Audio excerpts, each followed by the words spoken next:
Lesson 5. Our Runaway Kite. Lucy Maud Montgomery. Lucy Maud Montgomery, 1874-1942, was a Canadian author best known for a series of novels beginning with Anne of Green Gables. Lucy Maud Montgomery 1874 সালে জন্ম, 1942 সালে মৃত্যু। Was a Canadian author. তিনি ছিলেন একজন Canadian লেখক। Canada দেশে তার জন্ম। Best known for a series of novels, ধারাবাহিকভাবে প্রকাশিত উপন্যাসের জন্য প্রসিদ্ধ। Beginning with Anne of Green Gables, যে উপন্যাসগুলির প্রকাশ শুরু হয়েছিল অ্যান অফ গ্রিন গ্যাবলস এই উপন্যাস দিয়ে। ANNE উচ্চারণ লক্ষ্য করো। ফরাসি ভাষায় এই উচ্চারণ হচ্ছে আনা, কিন্তু ইংরেজিতে আমরা উচ্চারণ করব Anne. She wrote numerous novels, তিনি অসংখ্য উপন্যাস লিখেছিলেন। নিউমারাস, এন্ডলেস মানে প্রচুর, এ লট অফ। পোয়েমস, কবিতা অ্যান্ড শর্ট স্টোরিজ, ছোট গল্প। তিনি অসংখ্য উপন্যাস, কবিতা এবং ছোট গল্প লিখেছিলেন। She was made an officer of the order of the British empire in 1935। এটি একটা বিশেষ সম্মান, ব্রিটেনের সরকার কর্তৃক দেওয়া একটি বিশেষ সম্মান। Officer of the order of the British empire. She was made an officer of the order of the British empire in 1935। 1935 সালে the officer of the order of the British empire এই সম্মান তিনি লাভ করেন, তাকে করা হয়। This short story is about a brother and a sister living on an isolated island with their father, who, through a series of incidents, get reunited with their long-lost relatives. It is a touching tale that underlines the value of relationship. This short story, এই ছোট গল্পটি, is about a brother and sister living on an isolated island, এক বিচ্ছিন্ন দ্বীপে বসবাসরত এক ভাই এবং বোনকে নিয়ে। আইসোলেটেড আইল্যান্ড, আইসোলেটেড বিচ্ছিন্ন, তার নাউন ফর্ম হয় আইসোলেশন। আইসোলেটেড আইল্যান্ড বিচ্ছিন্ন দ্বীপ, এক বিচ্ছিন্ন দ্বীপে বসবাসরত ভাই বোনকে নিয়ে। উইথ দেয়ার ফাদার, যারা বসবাস করত তাদের বাবার সাথে। Who through a series of incident, যিনি একগুচ্ছ বা ধারাবাহিকভাবে ঘটে যাওয়া কিছু ঘটনাক্রমের মধ্য দিয়ে get reunited with their long lost relatives, তাদের দীর্ঘদিনের আগে হারিয়ে যাওয়া এক আত্মীয়ার সাথে তারা মিলিত হতে পেরেছিল। ইট ইজ এ টাচিং টেল, এটি একটি মর্মস্পর্শী গল্প। টাচিং, মর্মস্পর্শী, যেটা হৃদয় ছুঁয়ে যায়। That underlines the value of relationship, যেখানে সম্পর্কের মূল্য তুলে ধরা হয়েছে। গল্পটিতে আমরা দেখব দীর্ঘকাল আগে উড়ে যাওয়া একটা ঘড়ি কীভাবে তাদের অনেক দিন আগে ছেড়ে যাওয়া আত্মীয়ার সাথে পুনরায় মিলিত হতে সাহায্য করে। কাইট, আমাদের উড়ে যাওয়া ঘড়ি, এই পাঠ্যাংশটি আবর্তিত বিবর্তিত হচ্ছে ভ্যালু অফ রিলেশনশিপ, এটাকে কেন্দ্র করে। আর ভ্যালু অফ রিলেশনশিপ বলতে কি বোঝায়, সম্পর্কের মূল্য, এটা আসলে ঠিক কী? তোমরা এখন কৈশোরে রয়েছ, তোমাদের মন যথেষ্ট অপরিণত, অনভিজ্ঞ, বাইরের জগতের সম্পর্কে তোমরা অনেকটাই আনকোরা। যখন বড় হবে তখন দেখবে বাইরের পৃথিবীটা বেশ রুক্ষ, বেশ শুষ্ক। যে মানুষগুলোকে তোমরা দেখছ তাদের মধ্যে প্রচুর হাঙ্গর, প্রচুর নরপশু, এমনকি নরকে কুকুর পর্যন্ত রয়েছে। এদিকে তোমরা এখন চিনতে পারবে না, কারণ তোমাদের সে অভিজ্ঞতা নেই। তাহলে ভ্যালু অফ রিলেশনশিপের মূল্যটা কোথায়? ঈশ্বর একটা শিশুকে পাঠায়, একটা নিষ্পাপ অসহায় শিশুকে পাঠায় তার মা বাবার কাছে। মায়ের স্নেহ ভালোবাসা, বাবার স্নেহ ভালোবাসা পেয়ে শিশুটি বড় হতে থাকে। এরপর ধরো কোনো কারণে যদি বাবা মারাও যায়, মা হয়তো কষ্ট করে শিশুটিকে বড় করে। কিন্তু যদি মা বাবা দুজনেই মারা যায় বা মা মারা যায়, সেক্ষেত্রে শিশুটি কার কাছে থাকবে ছোটোর সময়? এইখানেই ভ্যালু অফ রিলেশনশিপ। শিশুটিকে সবচেয়ে বেশি যিনি ভালোবাসবেন তিনিই তাকে বড় করে তুলবেন। গৌতম বুদ্ধের নাম গৌতম বুদ্ধ, তার কারণ তার মা মারা যাওয়ার পর তাকে তার মাসিমা গৌতমী বড় করে তুলেছিলেন। একই রকমভাবে যখন তোমরা স্বামী বিবেকানন্দের জীবনী পড়বে তখন দেখবে স্বামীজির বাবা বিশ্বনাথ দত্ত, স্বামীজির দাদামশাই দুর্গাপ্রসাদ দত্ত, তিনি তার বিপুল ঐশ্বর্য, তার স্ত্রী শ্যামাসুন্দরী দেবী, সবকে শিশুপুত্র বিশ্বনাথ দত্ত, তার সবাইকে ফেলে রেখে বৈদান্তিক সন্ন্যাসীদের দ্বারা অনুপ্রাণিত হয়ে সন্ন্যাস নিয়ে ঘর ছেড়ে দিয়েছিলেন। বিশ্বনাথ দত্তকে মানুষ করেছিলেন তার কাকা কালীপ্রসাদ। জীবনীতে তোমরা দেখবে যখন বিশ্বনাথ দত্ত বড় হলেন তখন কালিকা প্রসাদ অনেকটাই উপার্জনক্ষম ছিলেন না। তিনি বিশ্বনাথ দত্তকে দহন করতেন। মাঝে মধ্যে ভুবনেশ্বরী দেবী, স্বামী বিবেকানন্দের জননী, তিনি বিশ্বনাথ দত্তকে অনুযোগ করতেন এটা নিয়ে। বিশ্বনাথ দত্ত বলতেন, কাকা মানুষ করেছে, দরকার হলে কাকাকে গায়ের মাংস কেটে দেব। তো এখানেই ভ্যালু অফ রিলেশনশিপ। যখন পুজোর ছুটি পড়ে আমরা চলে যাই মামা বাড়ি, পিসি বাড়ি, মাসি বাড়ি, কোনো আত্মীয় বাড়ি একঘেয়েমি কাটাতে, কারণ এদের ভালোবাসার দ্বারাও আমরা সিক্ত হই। শৈশবে মা বাবার ভালোবাসার পাশাপাশি মামা বাড়ির দাদু দিদা, মামা মামিমার ভালোবাসা আমাদের জীবনের শেষ দিন পর্যন্ত মনে থাকে। এখন তোমাদের মনে প্রশ্ন আসে, যদি মা বাবা মারা যায় তাহলে হয়তো আত্মীয়, নিকটাত্মীয় ছেলেটিকে মানুষ করবে। যদি নিকটাত্মীয় মানুষ করতে অস্বীকার করে সেক্ষেত্রে তার ঠাঁই হয় গণতান্ত্রিক দেশে হোমে। সরকারি অনেক হোম রয়েছে, অনেক এনজিও রয়েছে, সেখানে সে অনাথ শিশুপুত্র বা শিশুকন্যা মানুষ হতে থাকে। এই হোমগুলো নিয়ে অনেক অভিযোগ তোমরা অনেক সময় দেখে থাকবে সংবাদপত্রে। তো সেখান থেকে আবার দত্তক নেওয়ার প্রথা আছে। দত্তক যদি কোনো একটা অনাথ শিশু কোনো নিঃসন্তান দম্পতির ঘরে চলে যায়, সেখানে মা বাবার আদরে মানুষ হতে থাকে। তো এখানেই ভ্যালু অফ রিলেশনশিপ, যেটাকে কেন্দ্র করে আমাদের এই পাঠ্যাংশটি আবর্তিত হচ্ছে।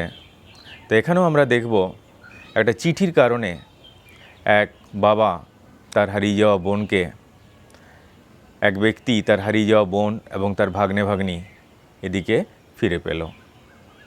তো এটা নিয়ে সুন্দর পাঠ্যাংশ। তোমাদের যদি এটা ভালো লাগে আমাদের চ্যানেলটি তোমরা সাবস্ক্রাইব করে দিও এবং পাশে থাকো। তাহলে টেক্সটটা দেখে যাও।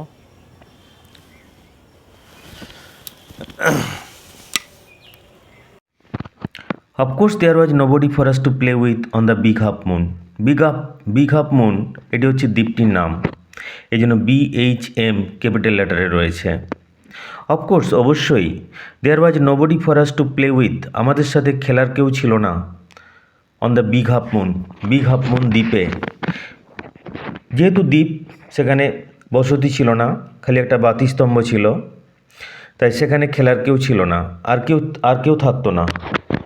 স্বভাবতই ন্যারেটারের সাথে খেলার কেউ ছিল না। Of course there was nobody for us to play with on the big half moon, অবশ্যই বিগ হাফ মুন দ্বীপে আমাদের সাথে খেলার কেউ ছিল না। We just had to make the most of each other and we did. We just had to make the most of each other, make the most of যথাসম্ভব ব্যবহার করা।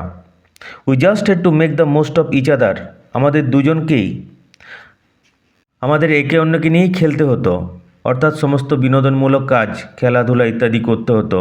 অ্যান্ড উই ডিড, আমরা তাই করতাম। We live on the big half moon island, আমরা big half moon দ্বীপে থাকি।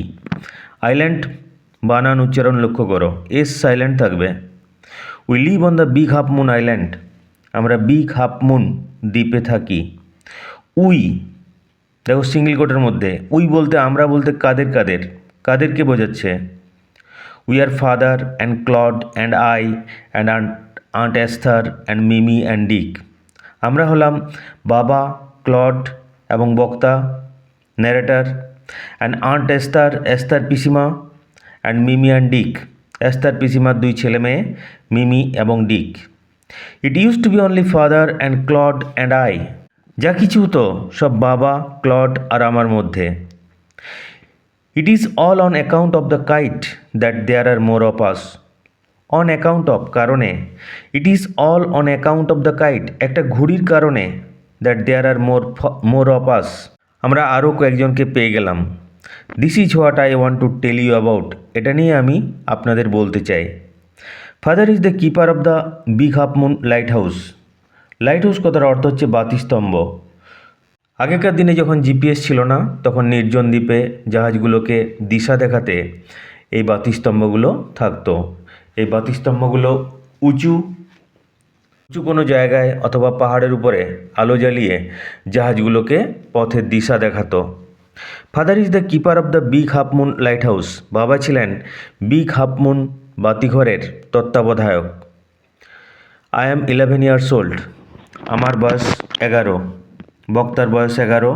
Claude is 12। ক্লডের বয়স 12। ইন উইন্টার, শীতকালে, when the harbour is frozen over, যখন পুরো বন্দর জমে যেত। হারবার বন্দর বা পোতাশ্রয়, যেখানে জাহাজগুলো থামে। When the harbour is frozen over, যখন বন্দর পুরো জমে যেত। ফ্রিজ থেকে আসছে ফ্রোজেন। Fridge, FREEZ।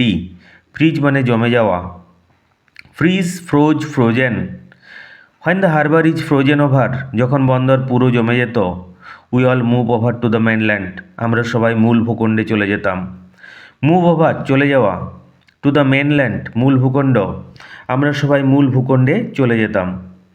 আমরা সবাই মূল ভূখণ্ডে চলে যাই। As soon as spring comes, যখনই বসন্তকাল আসে। Back we sail to our own dear island, তখন আমরা মূল ভূখণ্ডে চলে আসি।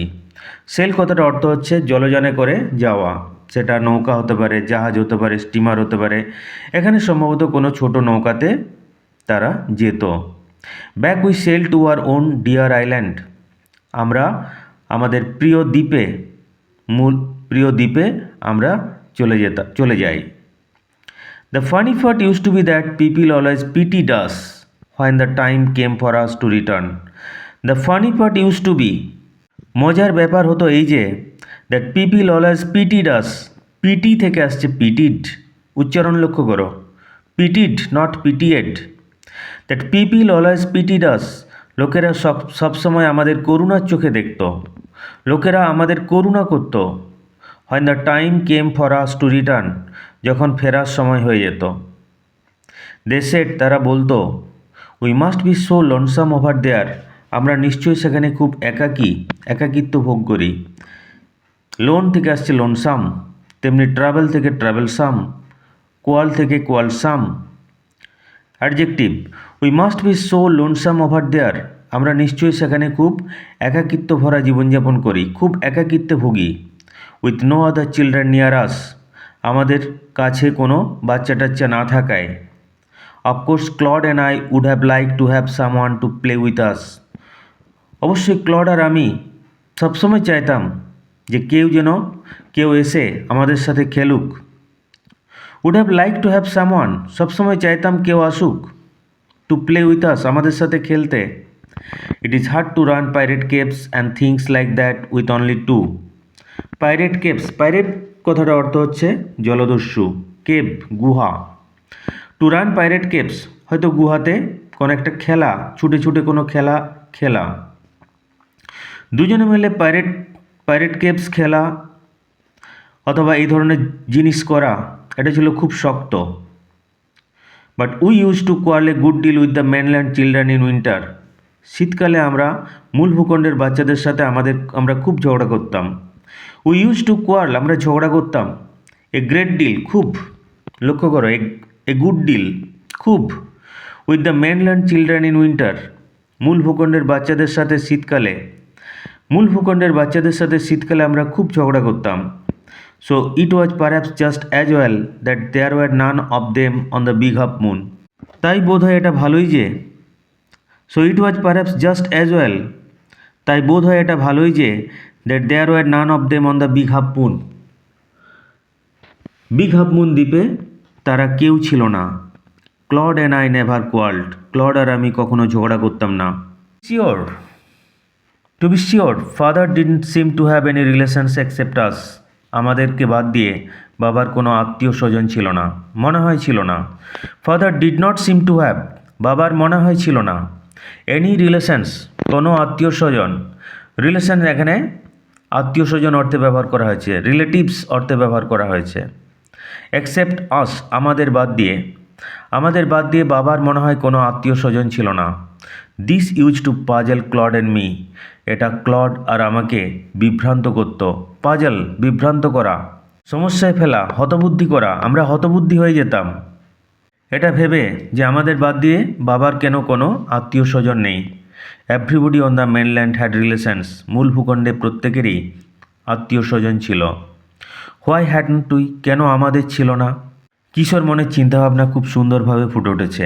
এই চিন্তাভাবনা তোমরা দেখতে পাবে বিভূতিভূষণ বন্দ্যোপাধ্যায়ের গল্পে। Was it because we lived on an island, এটা কি এই কারণেই যে আমরা মূল ভূখণ্ডে বাস করতাম? We thought it would be so jolly to have an uncle and aunt and some cousins. Jolly, মজার। উই থট, আমরা ভাবতাম, it would be so jolly, খুব মজার হতো, to have an uncle and aunt and some cousins, যদি কোনো কাকা জেঠা পিসা, অ্যান্ড আন্ট কাকিমা জেঠিমা পিসিমা এই অর্থে, অ্যান্ড সাম কাজিনস খুড়তুতো পিস্তুতো মাস্তুতো ভাই বোন এই অর্থে। We thought it would be so jolly, আমরা ভাবতাম যে খুবই মজার হতো যদি কোনো কাকা জ্যাঠা, কোনো পিসিমা কাকিমা জেঠিমা বা কিছু খুড়তুতো পিস্তুতো মাস্তুতো ভাই বোন থাকতো। Once we asked father about it, একবার বাবাকে আমরা এটা নিয়ে জিজ্ঞাসা করেছিলাম। But he looked so sorrowful, তাকে এত মনমরা দেখালো, তিনি এত মনমরা হয়ে গেলেন, that we wished we hadn't, আমাদের মনে হলো এই প্রশ্নটা না করলেই ভালো হতো। স্ট্রাকচারটা লক্ষ্য করো, উই উইশড উই হ্যাডন্ট, আমাদের মনে হলো যেন এটা না করলেই ভালো হতো। He said it was all his fault, তিনি বললেন এটা সব তার দোষ, এটা ছিল সব তার দোষ। Claude and I didn't understand what he meant, Claude আর আমি বুঝতেই পারলাম না তিনি কি বোঝাতে চাইলেন। মিন থেকে আসছে মিন্ট, বোঝানো,